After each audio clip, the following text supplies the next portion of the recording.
Hello once again everyone, so this is going to be the final video for my hair coloring tutorial for wavy hair, which will be the coloring version.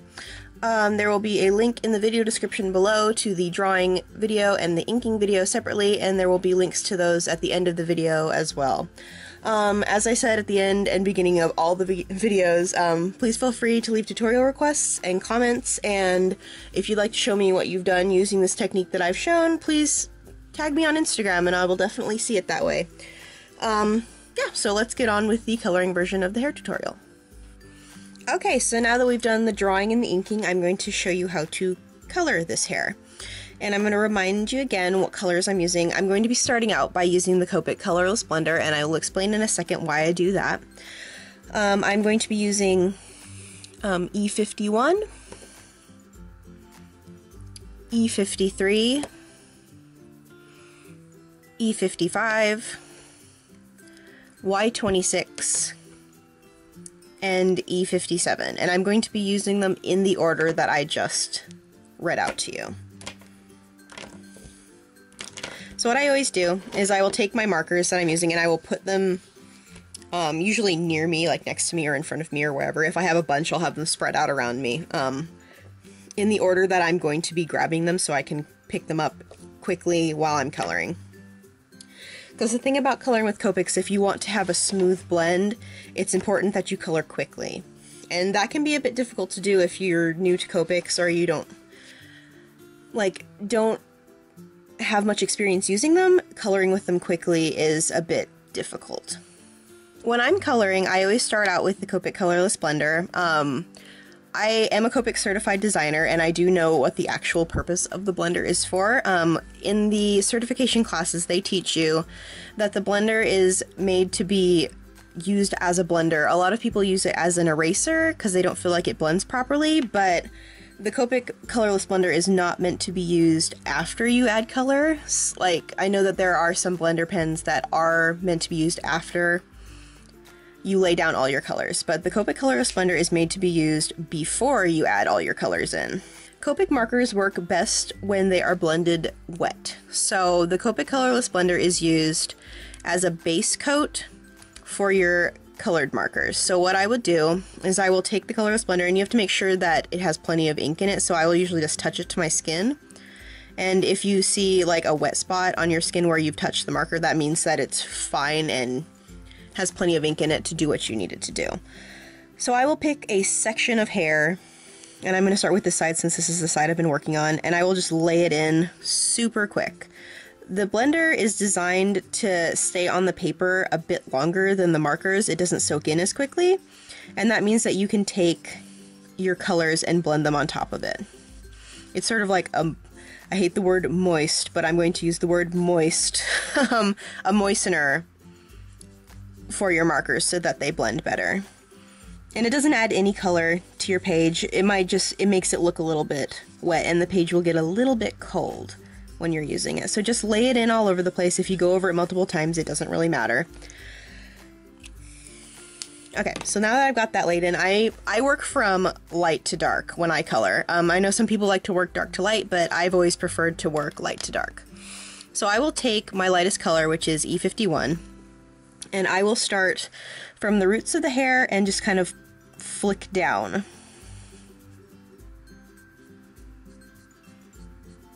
And since the roots of the hair tend to be darker, I will just not worry about any like shine in the hair or anything for the roots.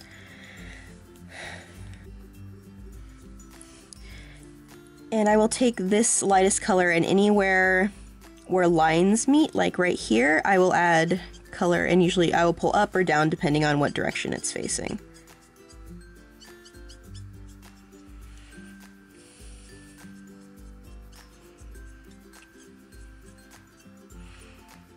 And so for adding like shine detail to the hair, I usually will keep it in sort of the center or where big chunks of hair are, similar to how I did for like right here. It's super light, and then the darkness is sort of based off where the ribbon is, and I keep the middle parts light. So that's what I'm gonna do. Anytime the hair bends, I will add darkness, basically.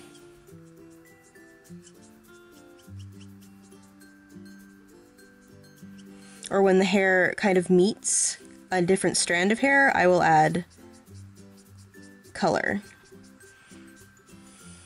And again, this is really subjective depending on what you're looking for when you're coloring. This is just what I like to do.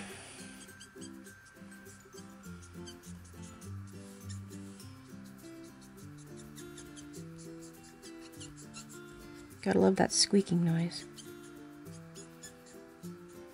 Okay. So now that I have my base color in, I will just go in and start layering my other colors on top. Oops. So to layer the second color, I will just go over the first color, and I won't pull this color quite as far as I did the original color so that you can still see the original color through it. So I will just shorten my strokes a bit so that they don't cover up the entirety of that lightest color.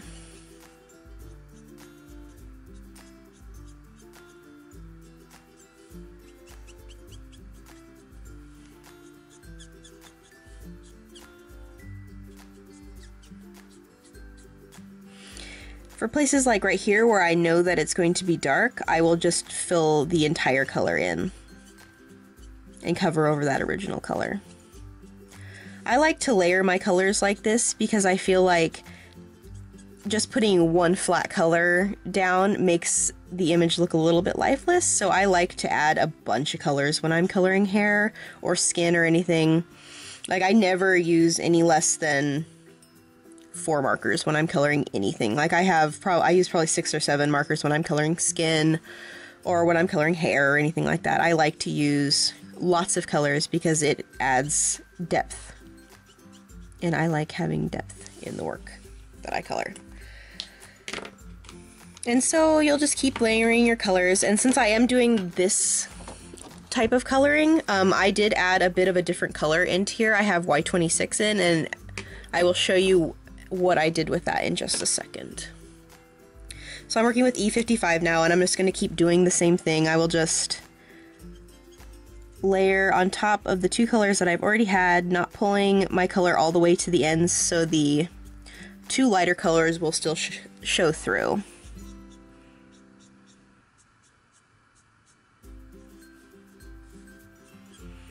And when you're doing this, it's important to work in like quick little strokes rather than pulling the marker. I like to work like more flicky, I guess.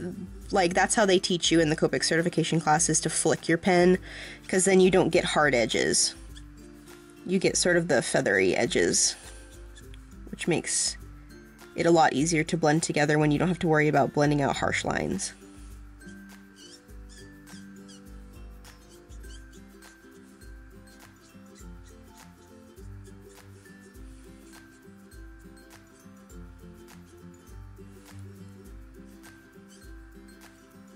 Okay, so now I'm going to show you the Y26 that I added. For this drawing, I wanted her to have a bit of blonde in her hair, but these are very brown colors. Like, it does look blonde, but I wanted it to be a bit more golden. So I chose Y26, and I just went over the same lines that I used on the previous pen that I laid down, the E55, and I just went over it a bit with the Y26, just to add a little bit of golden color to it. Not too much, because it can get a little bit overpowering, but just a teeny bit of indication that there's a bit of gold in the hair.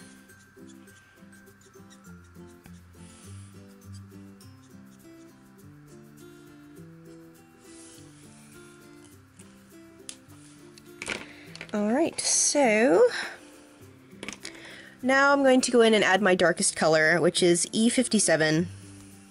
And to add the darks, you just need to think about where the shadows are, which is what I've already been doing.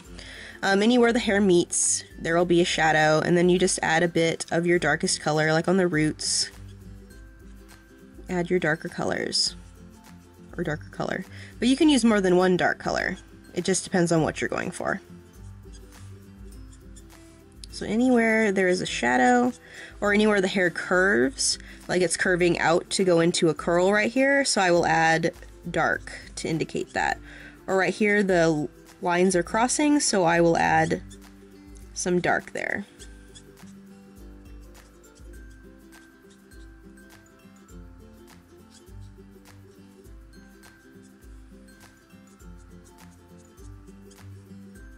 And I always like to add a little bit of darkness on the tips of the hair as well. I just think it looks nice. Oops. Whatever. Alright, so now that you have your light, medium, and dark added in, this is the time where you can go in and fix the things that you don't like. See, I think that I didn't add enough of my lightest color, so I will go in and I will pull light color down into the white parts that I left on the hair. Pull down or pull up. And this is where you can choose. You can leave the white or you can cover it up. I used to like to cover up the white, but I've kind of been in the mood, I guess, to leave a bit of white because I like the way the highlights look. And if you feel like that's not enough, you can always bring in your second color, which would be E53, and you can pull that down a bit more if you choose to.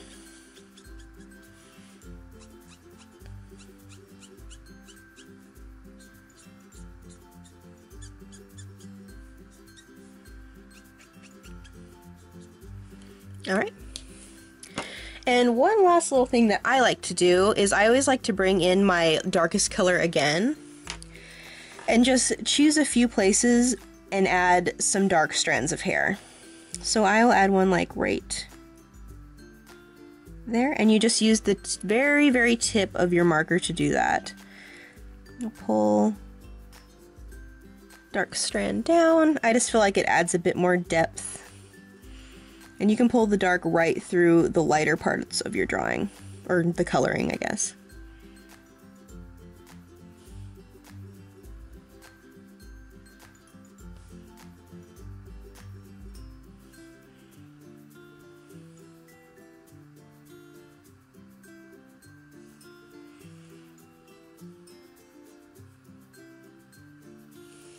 Alright. And that is how I color hair. So I'm going to go ahead and color this side and speed it up like I've been doing with the other parts of the drawing.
Alright, so that is everything. I think I covered everything that I wanted to talk about. As I said at the beginning of the video, if you would like to practice this technique that I have shown and want to show it to me, Instagram is a great way to do that. There is a link to my Instagram in the video description below.